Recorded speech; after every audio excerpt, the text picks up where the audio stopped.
Mastering life and business with your winning path. Come with us to master a path of success that will revolutionize your life and business journey. We provide strategies that transform dreams into reality, steering you towards victory. Immerse yourself in a reservoir of knowledge, unlocking potential and boosting confidence. By joining us, you will witness your capabilities unfold in ways you never imagined. Discover tools to conquer challenging terrains, staying resilient amidst hurdles. Embrace innovation, elevate performance, and watch your vision come alive. Together, we can conquer peaks and create a future beyond ordinary.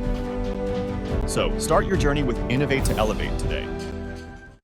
I hope you're ready for today. What's today, Jeremy? Today's just another day. Another dollar? Or $100. Why do we think so? Why do we say another dollar? That's a good question. Why do we think so small right out of the gate? I'm going to start my day to make only another dollar. Yeah, I mean, I start my hour to make another dollar. Yeah, why can't we start in like every 5 minutes make $1? That's a good point. That's a good point. You know, on that topic, that's why people come here to this podcast, Innovate to Elevate, to learn how they can innovate their daily procedures, systems, processes within their life and companies to elevate themselves and those around them. So let's talk about today's episode. Today's episode is literally what we just did to you on this episode, is cultivating and talking about this idea of a business mindset. How can we change it? Right. And I like that idea of cultivating. So like when you think about what does it mean to cultivate something, right? Of course, we're always thinking about, I'm from the Midwest, so I clearly am going to think about farming. And what does that take? Planting thousands of seeds for the opportunity to make them grow, weed out the garbage, right? Take out the weeds, and then watch it grow, and then have those fruits of those labors. Your mind works the same thing. It's the same. So how can we stay agile, keep the weeds out, and really help that grow? Well, I think one of the things that we can do is help everybody, including ourselves, transition from a mindset of a fixed income, a fixed growth, to a recurring income, recurring growth, something that's just continuous and always working in the background, whether they're sleeping, whether they're actually working on something. That's really what a lot of people need to learn and understand to grow. You hit the nail on the head right at the end of that. You constantly need to be learning. You need to be in a growth mindset. The idea of growing is to continue learning. You got to continue to push your own abilities and knowledge to keep expanding and give yourself that opportunity. And then within that, what are you going to do as you do that? You're probably going to fail. You're going to make some mistakes. You're going to have opportunities to learn. I know, like in many of the circles that you and I are in, we talk about this idea, like we're either going to win or we're going to learn. So like the normal fixed income kind of what I call JOB mentality, which is like, well, I win or lose, right? Am I going to take a W or am I going to take an L? Well, losing isn't losing. It's just learning. It's winning at the end of the day. It is also winning. So you're literally winning all day. So when you just make that simple mind shift, it makes those ideas much easier to happen all the way throughout the day. Yeah, and it's extremely important to experiment through everyday life, everyday business, to learn about failure. And those who come up with the most amount of solutions for a problem are normally the ones that are on top and the ones succeeding. And when you talk about some of the groups that we're in, some of the people that we're around, I can think of one of our business partners, one of his favorite mottos that he likes to say, that's now rubbed off on me in the last year, and that's fail early and move on. Yeah. So the first thing that we're always trying to do is fail at something. Mm-hmm. Then we can change that. We can learn from it and change it within a few days, instead of going a year with a broken system that no one knows about, Mm-hmm. and then saying, oh, this is a failure we should have found out about on day 2. Right. So a lot of people here fail early, and it's like, whoa, why are we trying to do that? Well, it's so that we can learn from it quicker and move on quicker and ultimately grow something at a much faster rate. And that's one of the ways that we 7x a company in 9 months. Right. And when you take that, and I like that you kind of parallel this idea of solutions and problem solving. And someone told me a long time ago, your paycheck or your income is a direct reflection of the level of problems you can solve. So if your daily tasks are only solving small problems, then that's where you're at. If you're solving big problems, that's where you're headed. That's where you're headed. And honestly, like, I take solace in that fact. Like, okay, if I need to solve this big problem, or I need to work with other people to get this to happen, that's the level of impact. That's the level of income. And, we talk a lot about dollars, but it's not always about that. Like, if we can create that income, it's going to just happen at that income level, but it can raise. We can go even farther. What's one of your favorite ways, Aaron, to make those problems happen in a shorter amount of time, getting those solutions faster? So that's a loaded question. That is a massively loaded question. That's what we're here to do. What kind of problem, Jeremy? As you know, I fulfill many roles in many various companies at many different levels in those companies. Mm-hmm. So within each of those roles, within each of those companies, there's different problems. Mm-hmm. To kind of give an example of a problem that could be solved, right? When you talk about being a COO, Chief Operations Officer of a company, one of the tasks is basically streamlining all the company's operations, Mm-hmm. be efficient, and just move. They need to be seamless with everybody. And one of the ways that I do that, one of the problems that I see a lot, is employees within the company do not communicate properly, especially outside of their own departments, right? So I think within any company, and this is something that you see a lot of the top companies around the world, the Fortune 200 companies, the Fortune 100 companies doing, is they have some kind of cross-functional collaboration between their employees. And that's something that really needs to be emphasized, is all these employees, regardless of the department, working together and sharing the knowledge that they have Mm-hmm. to go forward. And ultimately, that's what you see in a lot of boardrooms of higher ranking companies, is it's not just a CEO and a vice president and president in there discussing something. It's people from various departments coming together to share an overall knowledge, Mm-hmm. then is used by your C-level executives, Mm-hmm. make day-to-day operational plans of that company, and also long-term plans with the company's board, which then directly affect the shareholders.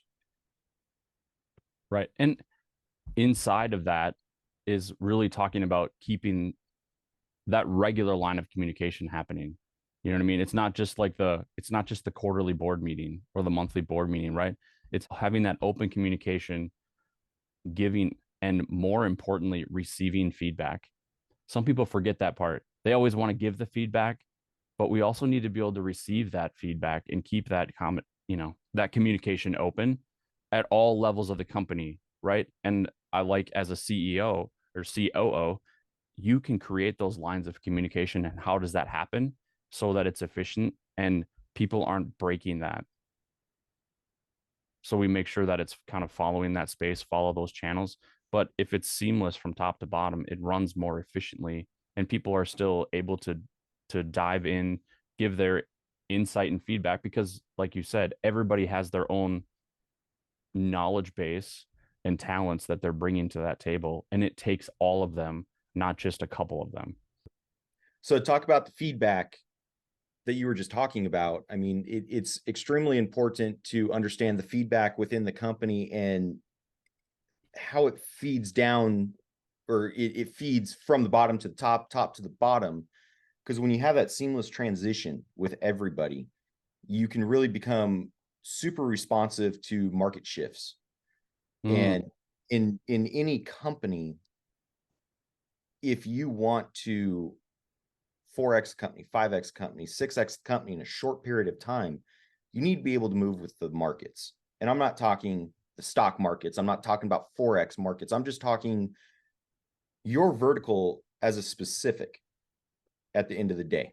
hmm So, what kind of tools or resources are you seeing in the marketplace right now that people are using to make sure that that feedback can happen and the communication and making sure that we stay really open across not just our company and the different areas that we're in, but maybe even outside of the company? What does that look like?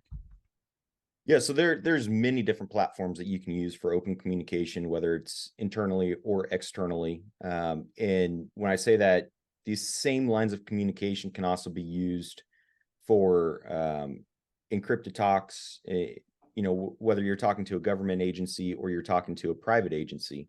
Mm-hmm. Stuff like Slack, Teams, Microsoft Teams is another great one. The one that I probably use the most, though, is Zoom. Zoom has been absolutely amazing to integrate almost every single customer into, all the way down to, you could look at something like Facebook Messenger, Mm-hmm. something that a lot of people wouldn't even talk about. Everyone thinks about emails and texting, but Facebook Messenger specifically, I can't tell you how many clients I talk to on there. Right. It's, and that's something that even, and by no means am I a large influencer, but you post something online and you can have 2,000 people look at that in a matter of 5 minutes, and next Mm-hmm. thing you know, you're getting 100 inboxes, DMs on Mm-hmm. Facebook to answer questions or to collaborate with someone. Right. I think that that's so powerful. And what I like about those types of channels is it gives you power to reach the masses quickly, which gives you an opportunity to get your business or your brand or your personal brand out in front of as many eyeballs as possible, which ultimately gives you data and allows you to analyze and bring that down to find that actual customer that you're looking for. What is that ideal client, that ideal customer, right? So the other thing that sometimes when it comes to social media and some of these technology driven things, is like, we're going to run into resistance. What does that look like? Right. And I think we talked about this in an earlier episode.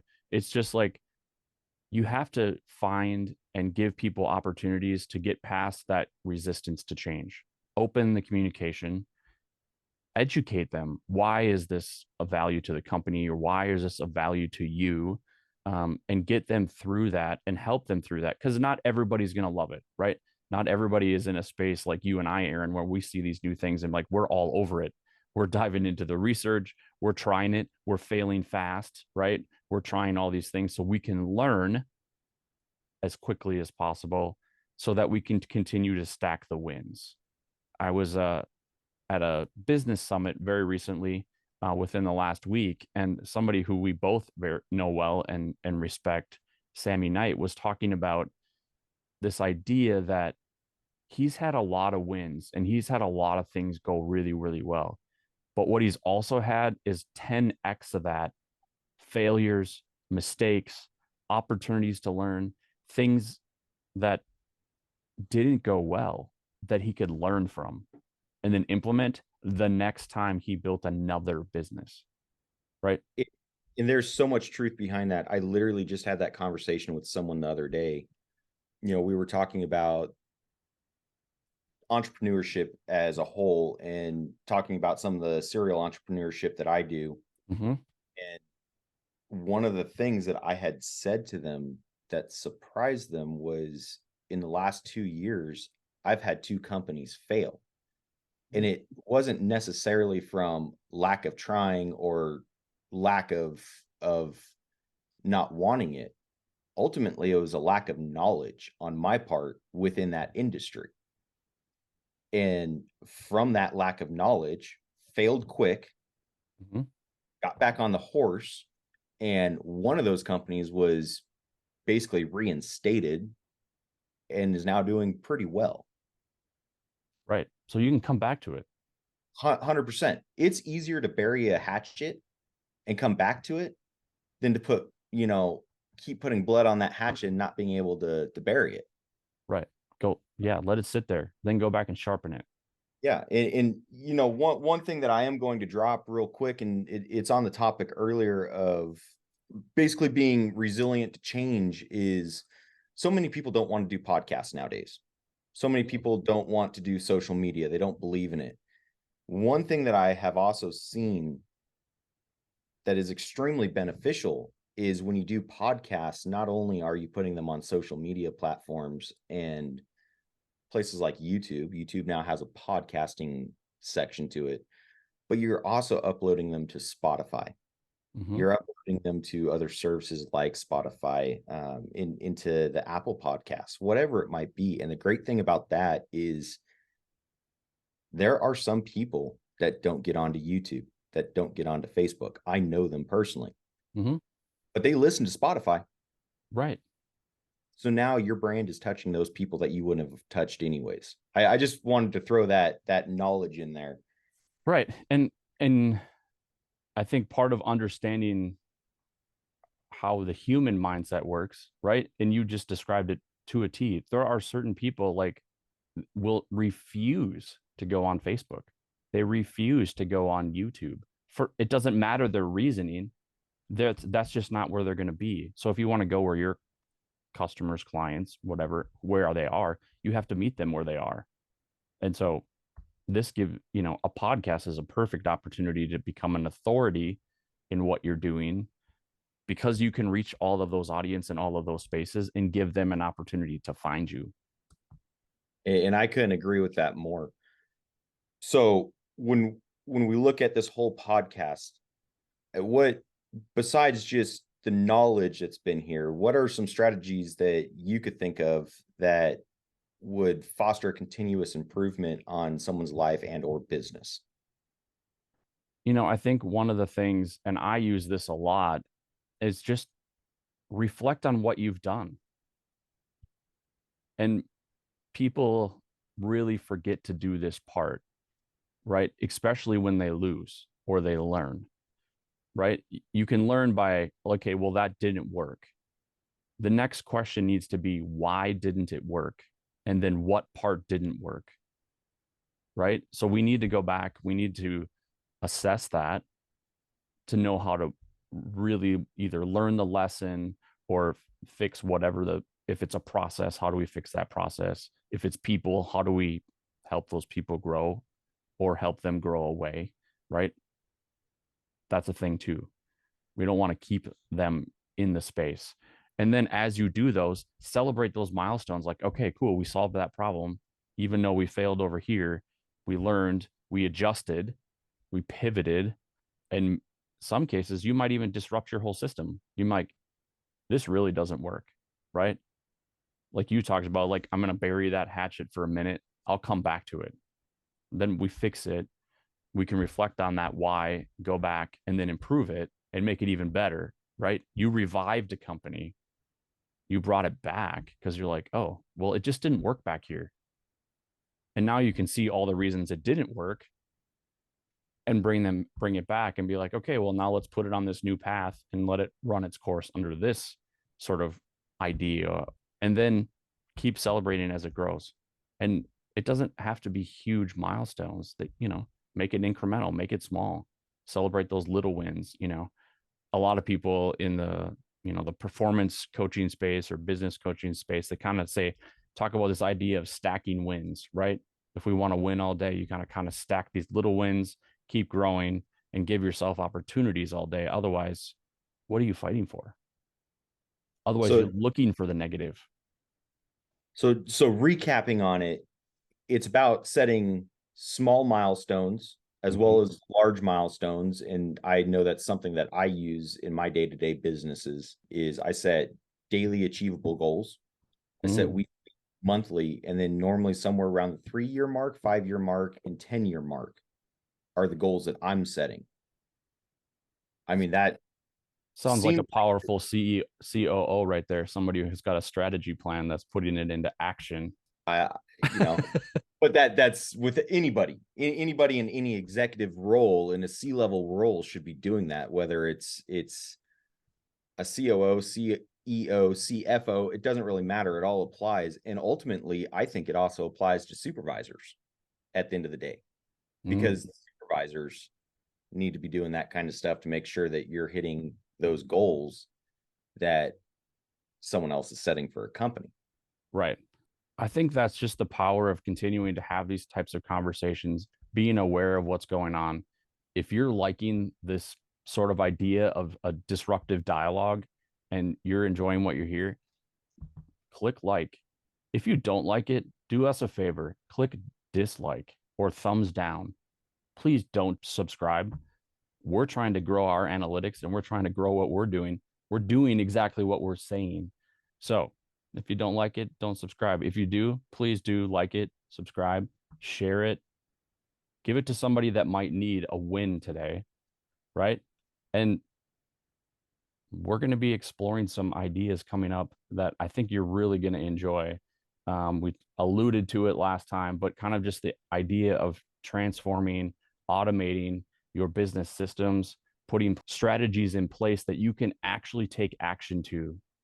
You know, I think one of the other things besides the mindset piece that we talked about in this episode, Aaron, is this idea of actually taking action on it. Right?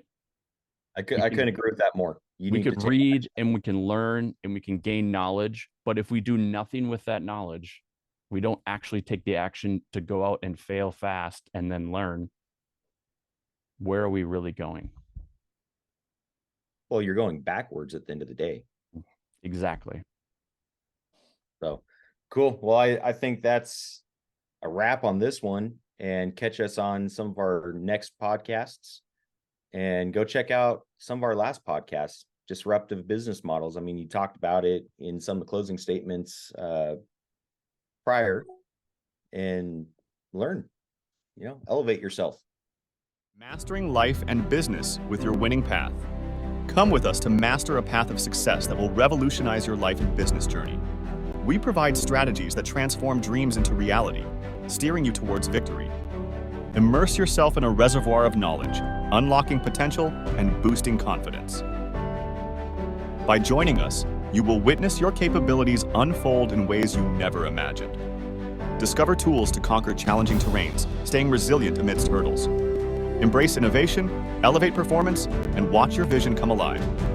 Together, we can conquer peaks and create a future beyond ordinary. So, start your journey with Innovate to Elevate today.